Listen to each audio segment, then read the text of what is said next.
What's good, YouTube? It is your boy Seamade KJ, and I'm coming at y'all with another banger video today, man. Today's video gonna be a quick video on curved brushes versus flat brushes. Alright, I know a lot of beginners don't really know the difference, so today I'm gonna be just covering the differences, the benefits of each, and just going over each brush for y'all. So I got two example brushes right here. I got a Torino Pro medium hard curved brush, and I got a Torino Pro medium hard flat brush. Alright, and if you're new to the channel, make sure to go like, comment, and subscribe, and I appreciate all the support so far. But that's enough for the intro. Let's hop straight into the video, man. Let's talk about curved brushes versus flat brushes. Let's get straight into it.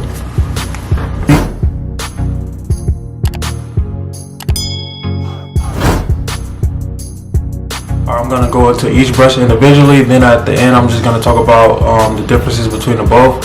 So I'm gonna start off with the curved brushes. Now the curved brushes, here's the example of the curved brush. Okay, y'all can see why it's called the curved brush because of the shape. It's like an oval with a point, and now it kind of does dip, like it goes a little bit lower and then comes up a little bit higher. Curved brushes are usually the go-to for like wavers that have a swirl pattern. So basically, swirl pattern is like 360 swirl, 540, or 720. I'm gonna put the examples up. This is 360 swirl. This is 540 right here, and this is 720. All right. Now 720, usually people don't have 720, but it's some people that have it. Now the reason being is because it's easier to go slanted with this brush, I will say. Like, as for a beehive, you're brushing completely out from the crown like this, so your waves are going to line up and connect fully around the head. For a swirl, you're going to have some slants and some bends. It's totally different. It's more of a complicated pattern as far as the brushing angles. And with the curved brush, since it has the point, most people like to swoop their hair, because you're not just brushing it straight down like 360s. You're swooping, you got the transition angles. So most people who have those type of patterns use the curved brushes, and that's what I would advise them to use, because even with the pointy tip at the end, you can get your crown work in with that. It is still possible to use a curved brush with a beehive. I use curved brushes every so often. I have a good wash curved brush. It's a medium hard, and I use that most of the time during my washing styles. But as far as brush sessions go, I don't usually use curved brushes, but I know how to use them, because curved brushes, you gotta hit different angles. The curved brush covers more space on the head. It has more bristles also, so like it covers more space. So you gotta make sure you're not overlapping angles with it. Flat brushes are easier to like hit your precise angles, but curved brushes cover more space. So you're gonna end up making a little bit more progress with the curved brush, because more bristles, the more your hair is getting brushed. But curved brushes are still great brushes no matter what pattern you have. I suggest getting like a hard, medium, and soft. That's what I have. I have a hard, the red one, the 470, I believe. That's like one of the hardest brushes. This is a medium hard. I got a medium and I got a soft. Most of the time, I'm honestly not using the medium or the soft one. Most of the time, I'll just go with this or the red or the wash brush. Those are pretty much the only curved brushes I have in rotation right now. But yeah, curved brushes are still great brushes. They do cost the most. If you're low on money, I would definitely suggest just stick with flat brushes. This was probably like $24, $26, somewhere around there, and that's what most curved brushes are at, usually over $20. But flat brushes, you can get them for $10.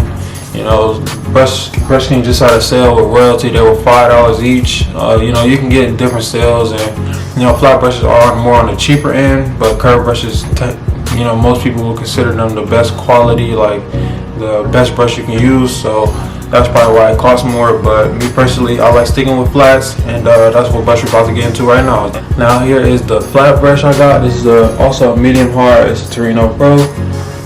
This is a part of the Duet Edition, one of my most used brushes. And the thing I like about flat brushes the most is you have more variance to it. Like, you have 7 rows, 9 rows, 11 rows, club brushes. Now flat brushes are more straight, what I'm saying? So some of the flat brushes have like lines on the back, like the older Torino Pros, so like that's how your waves are gonna line up. So that's a good thing for beginners. I'm gonna get an example of a brush to show y'all right now. Alright, so for example, I got this Torino Pro 910. This is my favorite brush in my collection, and I'm gonna let it focus on the back of the brush so you guys can see the lines. Now, whichever way you brush your hair, those lines are how your waves are gonna line up. so it's easier to see with like the older Torino Pros. That's why I like using them. And also some brushes, you know, come with longer bristles, and the longer bristles, it'll get deeper into your scalp, and it also makes it kind of softer a little bit. So for example, this Duet Edition brush, it has longer bristles than the Torino Pro. This Duet Edition has extra long bristles, so but as far as flat brushes go, they're great for vertical brushing. I suggest 9 rows or 11 rows for vertical brushing. 7 rows get it done too, but 9 rows and 11 get the most work. So vertical brushing is basically not brushing like this, you know, like regularly. Vertical brushing, it just looks how it sounds. You just vertical brush like this, and that's great with fork isolation. You know, we battle forks, we try to get our pattern more connected, and you want to pull a fork down. Like if you have a 360 beehive, chances are you have to pull all your forks down out through the hairline. So if you're vertical brushing the forks, they're gonna move down and eventually slowly go down, down, down, down, out throughout the hairline, and your pattern will be connected. So that's one of the main purposes of flat brushes, and you know, that's what they're great for. Overall, flat brushes do have less bristles on them. They cover less space, but you get the most work out of them if you know how to use it right. As far as the differences between both of the brushes, like I said, flat brushes are mainly for vertical brushing. You can still vertical brush with a curve, but it won't really line up as well as a flat brush. Flat brushes, curved brushes cover more space. You know, it might be a little harder to hit your transition angles with this. I see a lot of swirl wavers even using flat brushes mainly for their transition angles, and their curved brushes for the rest of their pattern. As far as crown work, I'll still have to give it to curved brushes just because as the pointy tip at the end, you can really isolate your crown.